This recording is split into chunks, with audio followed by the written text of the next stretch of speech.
Next point is electrostatic potential due to system of charges. Now already we have studied electric potential due to isolated single charge at a distance small r, and electric potential due to dipole. Then this is third one is electrostatic potential due to system of charges. आपण isolated single charge मुळे असणारं सराउंडिंगला electric potential, dipole मुळे असणारं electric potential सराउंडिंगला already study केलेला आहे. इथं आपण आता सिस्टम ऑफ एन चार्जेस असतील, ह्या एन चार्जेसमुळे असणारं पोटेन्शियल जे आहे हे पोटेन्शियल आपण इथं कॅल्क्युलेट करायचं आहे. त्यासाठी आपण हे consider this diagram and here consider a system of charges q1 q2 up to qn at a distances r1 r2 rn respectively from point p. हा p पॉइंट आहे.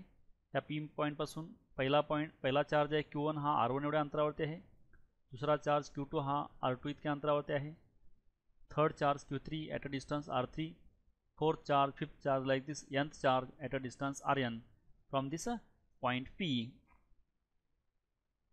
The potential V1 at P due to the charge Q1 is, आता first charge आहे, ह्या first चार्जमुळं P ला असणारं potential जे आहे हे potential V1 equal to 1/4 pi epsilon not Q1 by R1.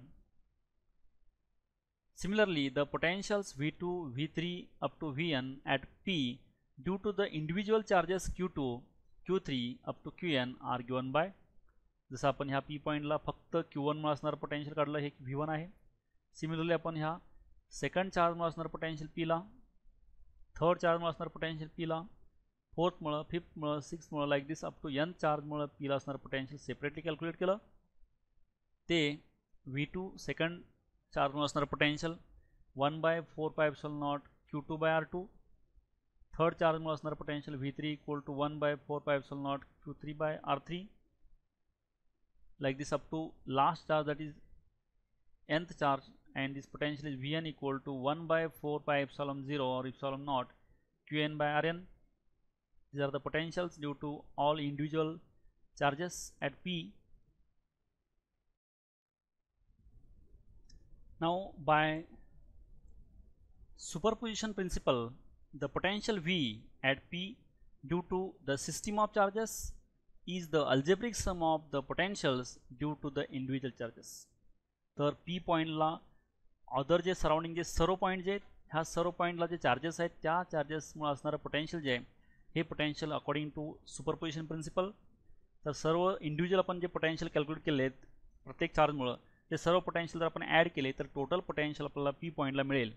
Hence total potential at P point V is equal to potential due to first charge plus potential due to second charge plus third charge, fourth charge like this up to nth charge.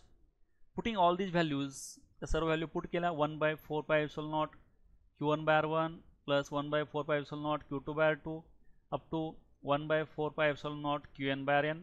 Taking 1/4 pi epsilon not common, remaining terms are Q1 by R1 plus Q2 by R2 plus up to Qn by Rn.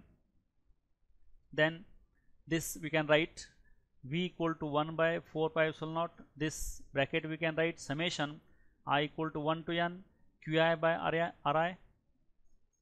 For a continuous charge distribution, summation should be replaced by integration. जर charges continuous असतील तर आपण समेशनच्या ऐवजी integration वापरू शकतो. म्हणजे ही जी addition आहे सर्वांची तर आपण summation. Electrical energy of 2 point charges and of dipole in an electrostatic field. तर 2 पॉइंट चार्जेस जे आहेत, 2 पॉइंट चार्जेसची इलेक्ट्रिकल एनर्जी आणखी डायपोलची इलेक्ट्रोस्टॅटिक फील्डमधली एनर्जी हे आपण इथं पाहायचं आहे. तत्पूर्वी फर्स्ट पॉईंट आहे potential energy of system of 2 point charges. तर 2 पॉइंट चार्जेस जे आहेत त्या 2 पॉइंट चार्जेसची potential energy without external electric field हे फर्स्ट आपण बघायचं इथं. त्यासाठी consider this diagram and corresponding animation. Now here let us consider 2 charges Q1 and Q2 with position vectors R1 and R2 relative to some origin O. आता हा जे origin O आहे, ह्या ओरिजिन O पासून फर्स्ट पॉइंट जे Q1 आहे, first charge at a distance R1 from origin O. Second charge आहे हा Q2 आहे at a distance R2 from origin. Then In bringing the first charge Q1 to position A, that is R1, no work is done because there is no external field against which work needs to be done, as charge Q2 is still at infinity, that is W1 equal to 0. आता पहिला charge आहे हा Q1, इथं अगोदर already कोणताही charge नाही आहे, इथं रिकामी जागा आहे, त्यामुळे इथला पहिल्या चार्जला अपोज करायला इथं काही नाही आहे. त्यामुळं इन्फिनिटीपासून पहिल्या चार्जला ह्या Q1 ला चार्जला ए ठिकाणी आणण्यासाठी म्हणजे R1 इतक्या अंतरावरती इथे ह्या ठिकाणी आणण्यासाठी काही वर्क डन लागत नाही, कारण इथं अपोजिशन नाही आहे, no opposition no work done. Hence work done required to bring this Q1 charge from infinity to this A point, that is R1 from origin, is W1 equal to 0.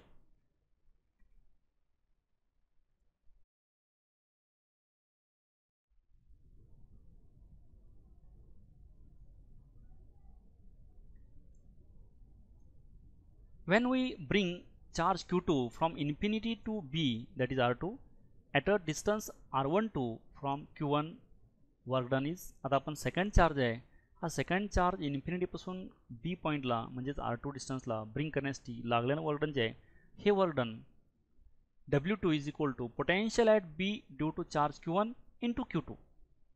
तर ज्या ठिकाणी आपण हे चार्ज ब्रिंग करतोय त्या ठिकाणचं potential into which charge we are bringing that charge, म्हणजे कोणत्या ठिकाणी आपण चार्ज ब्रिंग करायला त्या ठिकाणचं पोटेन्शियल इंटू कोणता चार्ज ब्रिंग करतो इंटू टू ते करायचं, तर आपल्याला तो चार्ज त्या ठिकाणी आणण्यासाठी लागलेलं वर्क डन मिळतं, दॅट इज W2. म्हणून potential at B due to charge Q1, आता ह्या बी पॉईंटला Q1मुळे असणारं पोटेन्शियल जे आहे हे डिस्टन्स जे आहे हे R12 आहे, त्यामुळे ह्या Q1 चार्जमुळे ह्या बी पॉईंटला असणारं पोटेन्शियल जे आहे हे 1/4πε0 Q1 डिवायडेड बाय R12 आहे इंटू हा Q2 चार्ज आहे. This is the work done required to bring this Q2 that is at this B position from infinity to this B position. तर इन्फिनिटीपासून हा Q2 चार्ज बी पर्यंत आणण्यासाठी लागलेलं work done जे आहे हे वर्क डन W2 आहे.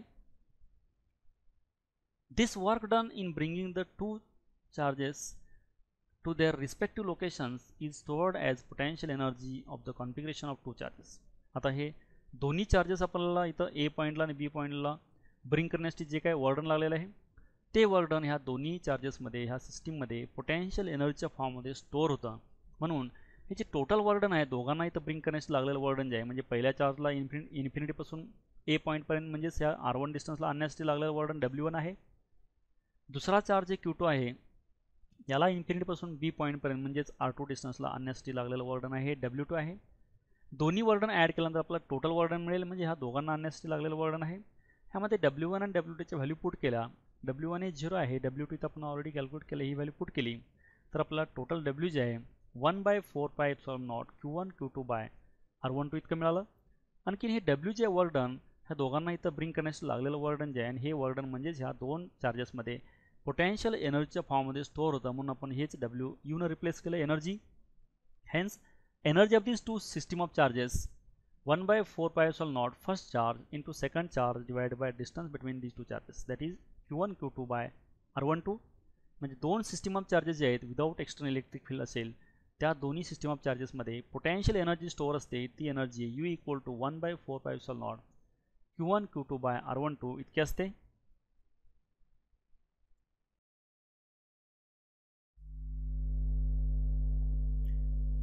Next one is potential energy for a system of n point charges.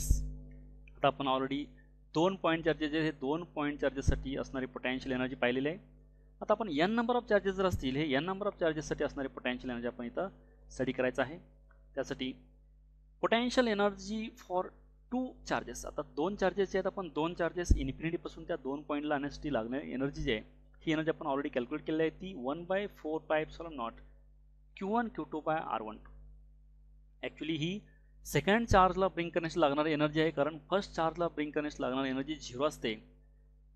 Second चार्जला इन्फिनिटीपासून त्या बी पोझिशनला आणण्यासाठी लागलेली एनर्जी इतकी आहे, हे वर्क डन आहे.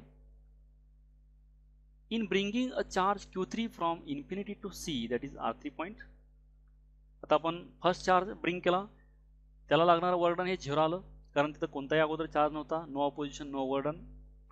सेकंड चार्ज ब्रिंग करते वेळी पण फर्स्ट चार्ज होता तो चार्ज अपोज करतो, म्हणून त्याचं अपोजिशन ओव्हरकम करण्यासाठी लागलेली potential energy work done plus this to bring the second charge, that is Q2 from infinity to that B point, is W2.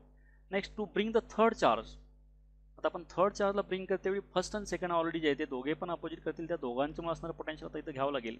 त्यामुळं इथलं W3 जे आहे हे work done potential at C due to Q1 and Q2, Q1 आणि Q2 मुळे असणारं potential C पॉईंटचं into जो चार्ज आपण ब्रिंग करतो तो Q3 हे घ्यायचं, इंटू करायचं मल्टिप्लिकेशन, म्हणजे आपल्याला तो थर्ड चार्ज इन्फिनिटीपासून C पॉईंटला आणण्यासाठी लागलेलं वर्क डन W3 असेल. आणखीन potential at C due to Q1 and Q2 हे जे आहे 1/4πε0 Q1 Q3 by R13, आणखीन 1/4πε0 Q2 Q3 by R23 हे पोटेन्शियल आहे. आणखीन चार्ज जे आहे हा चार्ज Q3 आहे, आपण मल्टिप्लाय केल्यानंतर Q3 आलेला आहे. Then taking 1/4πε0 common, then 1/4πε0 into Q1 Q3 by R13 into plus Q2 Q3 by R23. इथं पोटेन्शियल ड्यू टू C जे होतं Q1 by R13 होतं आणि ड्यू टू Q2 जे आहे Q2 by R23 आहे. आणखीन थर्डनं मल्टिप्लाय केल्यानंतर हे असं आलेलं आहे. आता similarly in bringing a charge Q4 from Q4ला आपण जर ब्रिंग केलं तर 1/4πε0 Q1 Q4 divide by R14, Q2 Q4 divide by R24, Q3 Q4 divide by R34 असं येतं. Similarly for this 1/4πε0 taking common, remaining terms are Q1 Q4 by R14 plus Q2 Q4 by R24 plus Q3 Q4 by R34. Now for n point charges R1, R2, R3, Rn, these are the distances from origin. Then to bring these all charges, 4 charges, आपण 4 charges साठी first addition करू. Total work done required to bring 4 charges is work done required to bring first charge plus work done required to bring second charge plus work done required to bring third charge plus work done required to bring fourth charge. Putting value of W1 is 0. पहिल्या चार्जला bring करण्यासाठी काही work done लागत नाही. दुसऱ्या चार्जचं work done जे आहे इथं आपण ऑलरेडी कॅल्क्युलेट केलं आहे, तिसऱ्याचं पण कॅल्क्युलेट केलं आहे, चौथ्याचं पण कॅल्क्युलेट केलं आहे. ह्या व्हॅल्यू पुट केल्या आणि 1/4πε0 हे कॉमन घेतलं तर असं आलेलं आहे. हेच आपण जनरलाइज करू शकतो फॉर n नंबर ऑफ चार्जेससाठी. हे फक्त पॉसिबल पेअर घ्यायचा. हे W हे वर्क डन आहे, हे वर्क डन एनर्जीच्या फॉर्ममध्ये स्टोअर होतं म्हणून आपण Wलाच U लिहिलेलं आहे. 1/4πε0 कॉमन आहे. Q1 Q2 R12, Q1 Q3 R13, Q2 Q3 R23 अशा पॉसिबल ऑल पॉसिबल पेअर्स आहेत. म्हणून आपण ऑल पॉसिबल पेअरसाठी इथं QI QJ RIJ where symbol all points, म्हणजे हे सगळे ऑल पॉईंट जे सगळ्या पॉईंटसाठी हे समेशन आहे, ॲडिशन आहे. हे जे ॲडिशन आहे, ॲडिशनसाठी आपण इथं समेशन वापरलं आहे. and this is the energy required to bring the n number of charges from infinity to that respective points, that is potential energy for system of n point charges. आता n point charges साठी ही असणारी potential energy आहे, equation आहे.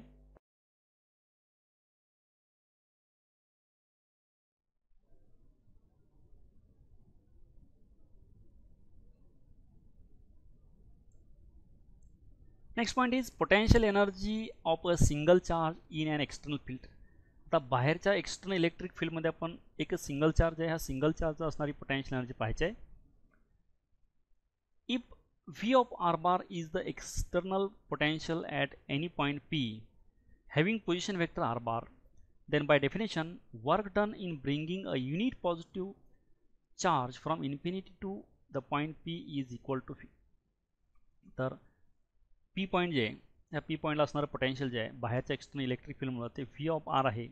ते म्हणजेच काय असतं, unit चार्जला taste चार्जला इन्फिनिटीपासून त्या पॉईंटपर्यंत जे काय आणण्यासाठी लागलेलं वर्क आहे ते म्हणजेच काय असतं त्या ठिकाणचं पोटेन्शियल असतं आणि ते आपण V घेतलेलं आहे. Now work done in bringing a charge Q from infinity to the given point in external field is. आता बाहेरच्या एक्सटर्नल इलेक्ट्रिक फील्डमध्ये चार्जला ब्रिंग करण्यासाठी आणण्यासाठी लागणारं वर्क डन जे आहे हे work done W equal to charge into potential. ज्या पॉईंटला आपण ज्या पोझिशनला आपण चार्ज ब्रिंग करतो त्या पोझिशनचं पोटेन्शियल इंटू जो चार्ज ब्रिंग करतो त्याचं व्हॅल्यू, हे म्हणजेच वर्क डन असतं. Charge into potential work done. Now this work is stored in the form of potential energy of a system of charge Q. आता हे जे लागलेलं वर्क डन आहे बाहेरच्या एक्सटर्नल इलेक्ट्रिक फील्डमध्ये त्या Q चार्जला आणण्यासाठी लागलेलं वर्क डन आहे, हे वर्क डन तिथं आणल्यानंतर त्या ठिकाणी त्या चार्जमध्ये पोटेन्शियल एनर्जीच्या फॉर्ममध्ये स्टोअर होतं. म्हणून आपण तीच potential energy of system of single charge Q at R bar in an external field is given by, ते आपण ह्या इक्वेशन देतो. Potential energy Q into V of R, that is charge into potential. This is the potential energy of a single charge in an external field. बाहेरच्या external field मध्ये असणारा single charge असतो, हा single चार्जला असणारी potential energy इतकी आहे.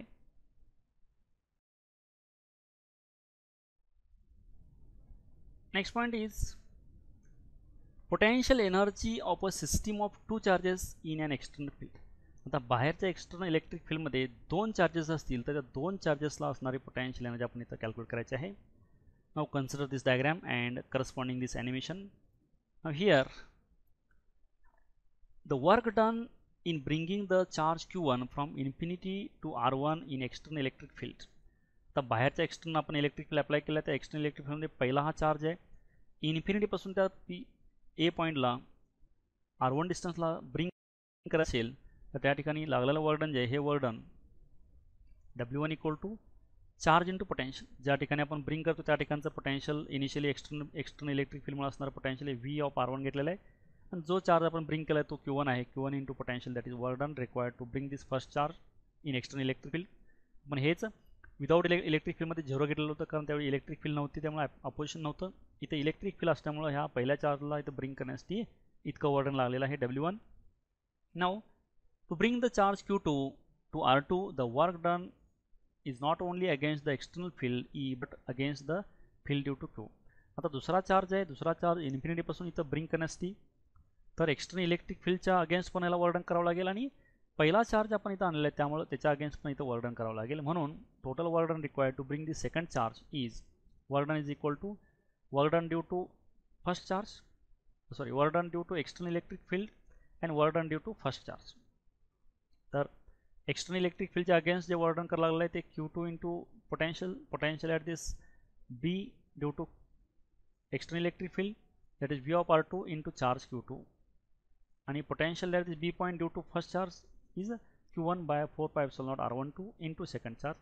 हे दोघांचं अगेन्स्ट केलेलं वर्क डन आहे, total work done to require to bring the second charge. Hence total work done in assembling the configuration. आता दोन्ही चार्जेस आहेत हे एक्सटर्नल इलेक्ट्रिक फील्डच्या अगेन्स्ट असेंबल करण्यास लागलेलं वर्क डन जे आहे total w equal to w1 plus w2. आता w1 पण व्हॅल्यू आपण कॅल्क्युलेट केलं आहे, w2 पण व्हॅल्यू कॅल्क्युलेट केलं आहे, दोन्ही व्हॅल्यू पुट केल्या तर आपल्याला हे टोटल वर्क डन जे आहे q1 v of r1 plus q2 v of r2 plus q1 q2 upon 4πε0 r12 हे वर्क डन आहे. आणि हे वर्क डनच काय असते, पोटेन्शियल एनर्जी असते, आणि ही पोटेन्शियल एनर्जी दोन सिस्टीम ऑफ चार्जेसमध्ये एक्सटर्नल इलेक्ट्रिक फील्डच्या वेळी असणारी पोटेन्शियल एनर्जी इतकी येते. सेम इथे ॲनिमेशनमध्ये पण दाखवले बघा, पहिला चार्ज ब्रिंग केलेला आहे r1 एवढ्या अंतरावरती, ह्या नंतर दुसरा चार्ज ब्रिंग केलेला आहे. हे दोन्ही चार्ज ब्रिंग करण्यासाठी लागलेलं वर्क डन जे आहे हे दोन्ही मधलं अंतर r12 आहे. पहिला चार्ज ब्रिंग केल्यानंतर हे ओरिजिनपासून r1 अंतर आहे. दुसरा चार्ज आहे आपण इथं ब्रिंग करतो तो दुसरा चार्ज आहे, या दुसऱ्या चार्जचं ओरिजिनपासून डिस्टन्स जे आहे हे r2 आहे, हा दुसरा चार्ज आहे, हे डिस्टन्स r2 आहे, आणि या दोन्हीमधलं डिस्टन्स जे आहे पहिला चार्ज आणि दुसरा चार्ज हे r12 आहे. इथे पण दाखवलं आहे r12 आहे दोन्हीमधलं डिस्टन्स, आणि पहिल्या चार्जचं डिस्टन्स जे आहे ओरिजिनपासून हे r1 आहे, आणि ओरिजिनपासून दुसऱ्या चार्जचं डिस्टन्स r2 आहे. आणखीन हे पोटेन्शियल एनर्जी आहे दोन सिस्टीम ऑफ चार्जेससाठी एक्सटर्नल इलेक्ट्रिक फील्डमध्ये.